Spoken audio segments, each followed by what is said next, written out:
Nouvelle-Calédonie, actualité. Garantir un accès fiable à l'eau potable, la commune de Ponériouin s'y engage. Aujourd'hui, nous avons assisté à l'inauguration d'une unité de javelisation au village.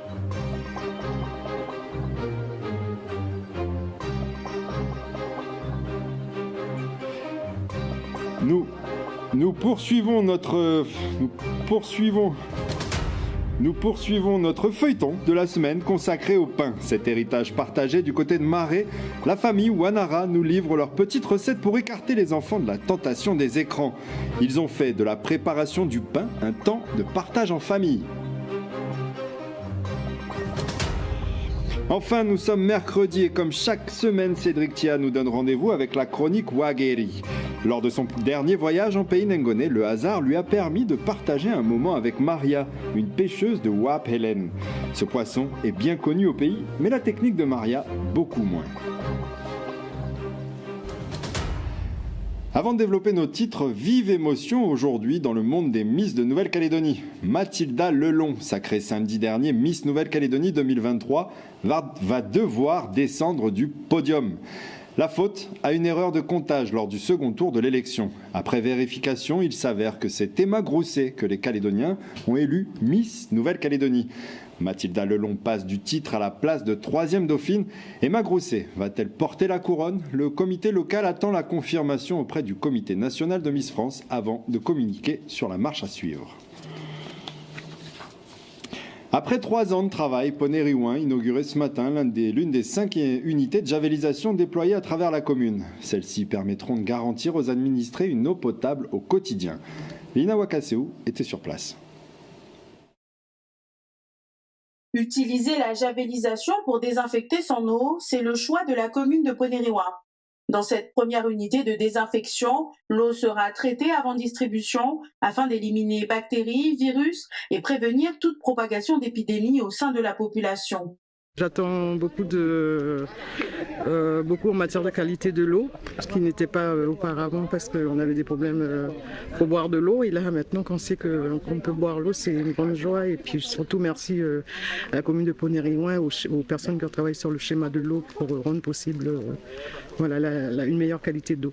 Et pour garantir aux 379 familles raccordées au réseau municipal une eau potable au quotidien, le principe est plutôt simple. Qui va permettre d'alimenter les batteries qui alimentent cette pompe-là. Puis après, on va régler la pompe et on va dire tous les temps de volume, on injecte l'unité de désinfection, c'est une injection de javel qui va permettre de désinfecter l'eau. Donc c'est une pompe avec un bidon qui contient la javel et qui va permettre de désinfecter l'eau, donc de la rendre potable. Avec 0,5 mg de chlore par litre d'eau durant 30 minutes avec un pH inférieur à 8, cette méthode est selon les spécialistes de l'eau efficace et sans danger. Ce travail qui s'inscrit dans le schéma de l'eau de la commune aura coûté pour les 5 unités de javelisation près de 8 600 000, un budget important selon la mairie mais nécessaire pour le bien-être de la population. Ce que ça va apporter aux habitants de la commune, c'est de boire une eau qui est traitée. Traiter contre des maladies qui peuvent provenir d'une eau qui n'est pas traitée. C'est ce qu'on a rencontré durant cette mandature dans les établissements où il y avait des cas de gastro chez les enfants scolarisés par rapport à une eau qui n'est pas potable. Donc il a été saisi par le dispensaire de Ponériouin par rapport à ça. D'autres unités de traitement sont prévues, ainsi qu'un projet de forage pour alimenter la tribu de Mou en eau potable d'ici l'an prochain. Une enquête a été ouverte, justice, à présent, à l'encontre de Jean Crenier, le membre de l'Union progressiste en Mélanésie est élu au sein du groupe uni au Congrès, comme le parquet l'a confirmé à Calédonia. Cette procédure fait suite à une plainte déposée par une hôtesse d'Ercalin. Elle concerne les gestes inappropriés que l'élu aurait eus lors de son vol vers l'Hexagone dans le cadre des discussions politiques tenues à Paris. Jean Crenier, toujours présumé innocent, devrait être entendu très prochainement par la justice. Lancement de la 20e année du Salon international du livre océanien. La tournée débute en province nord à Koné cette fois-ci avant de continuer à Lifou, puis à Nouméa dans les prochaines semaines. De nombreuses rencontres avec les auteurs calédoniens sont prévues, mais aussi des lectures de contes inédits ou encore des spectacles. On écoute Liliane Taourou, présidente de la Maison du Livre au micro d'Océane Zobler. Le Silo 2023, il ouvre ici à Koné et à Pointe-Boute avec des interventions auprès de tous les publics, puisqu'on a une grosse journée scolaire le jeudi sous le chapiteau, avec des écrivains qui vont rencontrer des classes.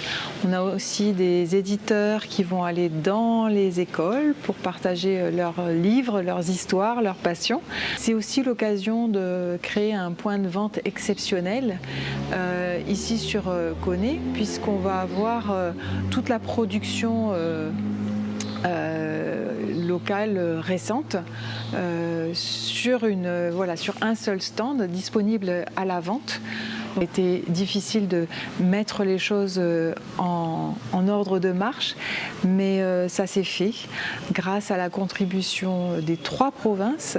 Et ça, c'est assez beau et il faut le noter, c'est-à-dire que c'est vraiment, ça fait partie des missions de la Maison du Livre, c'est une mission pays. En bref, enseignement, le gouvernement a arrêté la délibération votée par le Congrès pour assurer une base réglementaire claire et sécuriser les financements de l'enseignement privé. Le texte prévoit la création d'un comité de pilotage et de contrôle composé de représentants des collectivités. Entrée en vigueur du texte au 1er janvier 2024. En bref également, retraite à présent, la séance de ce mercredi du gouvernement a également permis de confirmer les mesures d'urgence prises par le Congrès pour éviter la mise en cessation de paiement de la caisse locale des retraites. Dès le 1er octobre, le taux de cotisation des fonctionnaires augmentera d'un point, tout comme le taux de contribution des employeurs. 1 milliard de francs de recettes supplémentaires seront ainsi générés.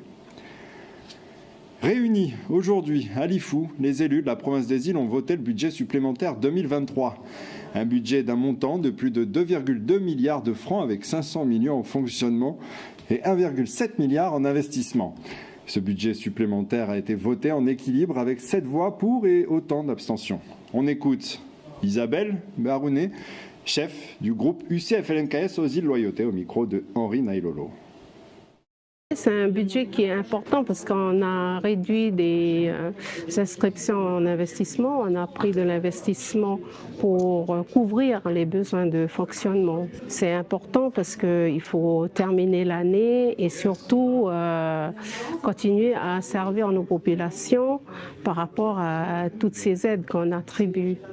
Je parle bien de l'aide médicale au niveau de la santé, des bourses d'études et aussi d'autres charges de personnel pour le bon fonctionnement de l'institution. Dans le budget supplémentaire, on continue notre programme de logement social avec aussi des infrastructures communautaires, bien sûr aménager nos EIK et aussi nos chefferies. Environnement. Dans notre édition de lundi, nous recevions le syndicat des apiculteurs de Nouvelle-Calédonie. Ils regrettaient une mauvaise gestion des autorités compétentes face à l'épisode de mortalité d'abeilles survenu à Djaoulou, à Lifou. Une critique mal vécue par les apiculteurs de Lifou, ils estiment au contraire avoir répondu de la bonne façon. Ils s'inquiètent pour l'image du miel de Lifou et tiennent à rassurer les consommateurs. Écoutons Philippe Roumain, apiculteur et gérant de la Case du Miel, puis Antoine Bardot, le vétérinaire de la province des îles, Loyauté au micro de Henri Nailolo. C'est vrai, il y a eu une mortalité épisodique. Actuellement, il n'y a plus rien. Par contre, dans le couvain, on n'a pas de maladie, on n'a rien de décelé, mais c'est en extérieur. L'idée étant que, rassurer les consommateurs, le miel de Lifou, qu'on n'a pas de maladie contagieuse, non. C'est rien de ça, c'est juste épisodique. Et nous ici, sur Lifou, on démontre A plus B que, par rapport à la chaîne de suivi, on est clair. Donc, juste pour rassurer les consommateurs qu'il ne faut pas écouter. Non, on travaille, laissez-nous travailler tranquillement. On n'a rien à cacher, on attend. Mais par contre, nos abeilles se portent bien et on est dans la phase où on va augmenter et vous aurez du miel sur le marché de l'Ivo. Alors des prélèvements ont été faits dès le premier jour de la déclaration de la mortalité et puis dans les jours qui ont suivi, on a fait beaucoup de prélèvements. Ces prélèvements sont partis d'abord au laboratoire Nouvelle-Calédonie, le laboratoire Ladavar, où les premières analyses ont plutôt montré a priori l'absence, en tout cas sur les prélèvements effectués, les premiers prélèvements, l'absence d'Acarapis woody, mais ces résultats après donc doivent être confirmés. Et donc l'ensemble des prélèvements ensuite est parti en Nouvelle-Zélande pour différentes analyses à notre demande pour rechercher d'autres causes de mortalité.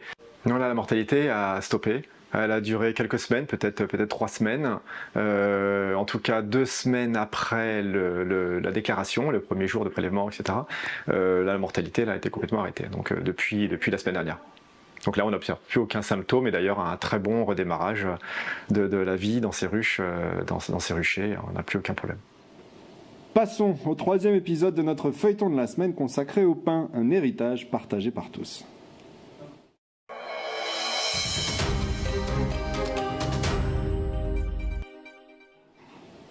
Ce soir, poursuivons la confection du pain de Nengone avec la famille Wanara. Si la vente permettra d'apporter un complément financier au foyer, pour les parents, c'est avant tout une activité qu'ils intègrent dans l'éducation de leurs enfants. Quand la préparation du pain éloigne des écrans, un reportage de Duke Menongo.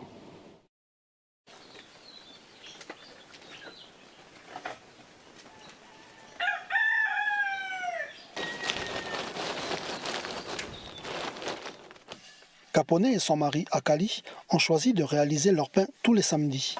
Et cela pour 2 raisons. D'abord, parce qu'en semaine, ils sont tous les 2 occupés à d'autres tâches, mais surtout parce que le week-end, les enfants sont à la maison. Et il faut les éloigner de petits objets connectés. Aujourd'hui, il y a plein d'enfants sur tout ça qui sont sur les écrans, toujours devant les écrans. Je fais du pain les samedis pour les faire travailler aussi, pour les faire occuper à faire les tâches pour faire le pain, plusieurs tâches.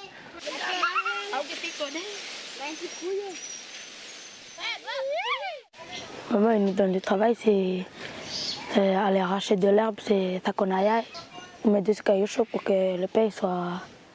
que l'air chaud va toujours rester dedans, pour que... Il va toujours rester dedans, il ne va pas sortir. On va bien cacher aussi avec la couverture, tout ça, on va mettre dessus l'herbe qu'on a tiré. On va ramasser des cailloux pour faire chauffer, pour mettre dessus les pains marmites. Les parents de Waecha sont fiers de partager le savoir-faire dont ils ont hérité. Et, au-delà de vouloir préserver leurs enfants des méfaits des usages des outils numériques, Capone souhaite aussi, à travers la réalisation du pain, véhiculer une forme d'indépendance. C'est une passion de faire du pain pour manger mon propre pain et subvenir aussi aux besoins de la maison. Apprendre la passion pour savoir aussi se débrouiller et pas être dépendant des autres, être dépendant de soi-même. Comme aller au champ en famille, aller à la pêche ou ici faire du pain avec ses enfants, pour cette maman, il faut privilégier ces moments avec la jeunesse pour pouvoir transmettre l'éducation de la maison, l'éducation du pays. Et demain, nous poursuivons notre feuilleton à Lifou.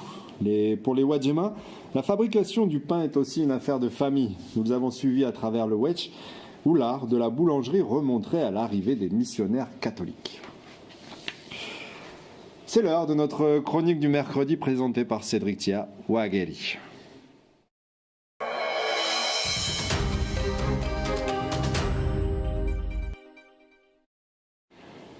Toujours du côté de Marais, le cinéal est une pêche peu commune.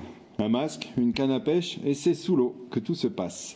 Maria de la tribu d'Eni utilise cette technique depuis ses 14 ans. Cédric l'a rencontré le temps de partager un coup de pêche à la Loge Grisette. Omeiningone tiniareran roidi seri enhati telui tele tolai ia rinore nore na kokoe bon me viole Marianne Ilori Wadana Sinebon, Tilen Tothawa Pelen.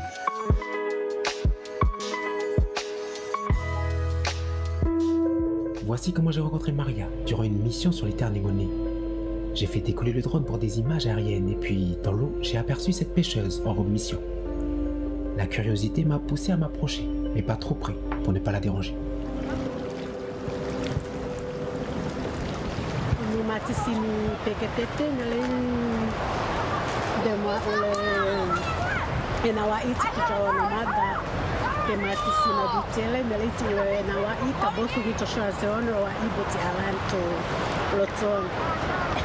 Bon, je me décide de partir à sa rencontre. J'emprunte le masque d'un des plongeurs. J'ai laissé ma caméra dans les mains de Joseph Anamideni.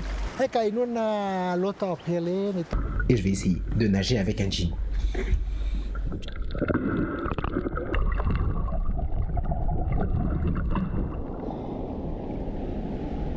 Wapelen. Wapelen. Wapelen. Wapelen. Wapelen. Wapelen, hein? Oui. Ça, c'est le petit mot. Wapelen. Wapelen. Et ça, c'est. Vous pêchez comme ça? Ça fait depuis. Oui, c'est depuis les temps d'avant. Ah oui? Wapelen, depuis les temps d'avant. C'est froid, hein? Oui. Il y a trop de courant. Il y a trop de courant? Oui. Ah bon. Malgré le courant, Maria ne se décourage pas. Elle poursuit sa pêche. Le Wapelen, appelé la loge grisette, est pêché depuis des lustres dans la baie d'Eni de cette manière. C'est avec ses cousines à l'âge de 14 ans qu'elle a commencé à pêcher ce poisson de récif. La baie d'Eni est réputée pour la chasse sous-marine. La pression de pêche est tellement forte que parfois, les plongeurs rentrent bredouilles.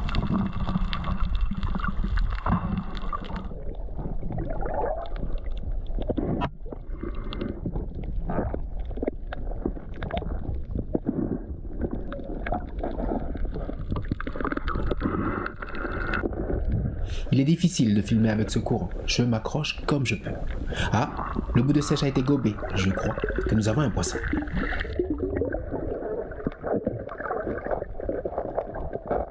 C'est quel poisson? Ben c'est ça, la Wapelen.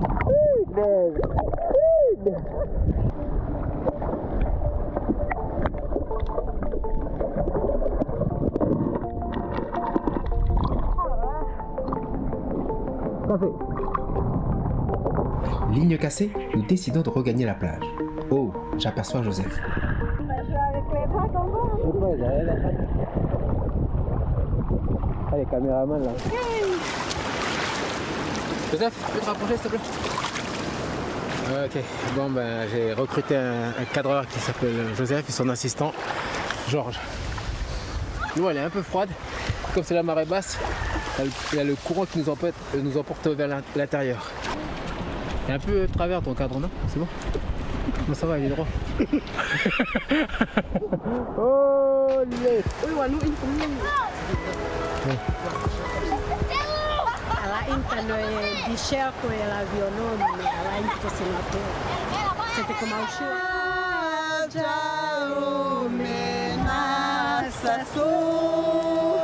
La vie de plus en plus chère n'inquiète pas les enfants de Nengoni. Une journée bien rythmée se finit. J'ai laissé ma caméra tourner sur les rires sans fin de la baie d'Eni.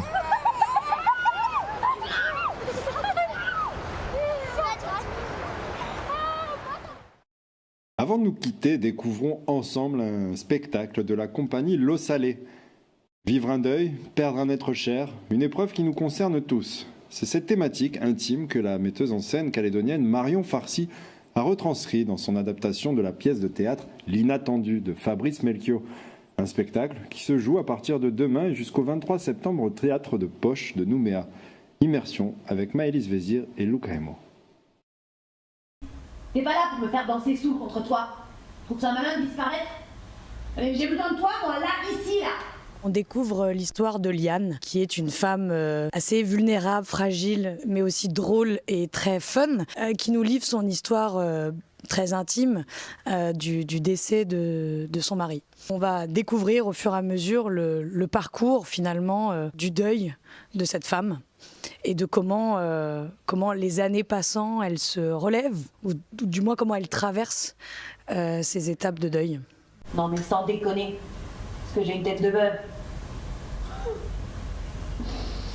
Elle est bien bonne. On va passer de la colère au déni, au chagrin, à l'euphorie, à la folie aussi. C'était justement le challenge de jouer un monologue et de jouer cette femme qui passe justement par tellement d'émotions en vivant un deuil. Et en plus, c'est une chose qui est très triste et je pense que tout le monde peut s'identifier un petit moment à elle ou à l'histoire.